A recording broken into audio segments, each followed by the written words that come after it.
ملت ایران هفته هاست که برای تحقق خواسته های به حق خود به خیابان ها می آید.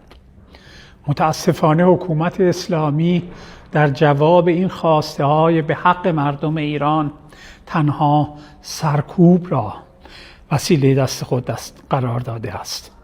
من به عنوان نماینده پارلمان آلمان و عضو حزب دموکرات مسیحی آلمان از خواسته های به حق مردم ایران حمایت میکنم.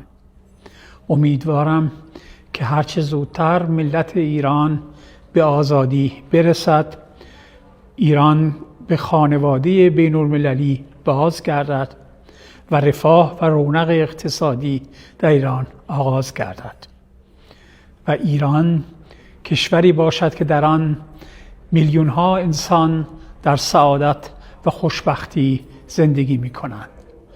به امید آن روز برای همه ملت ایران آرزوی موفقیت دارم.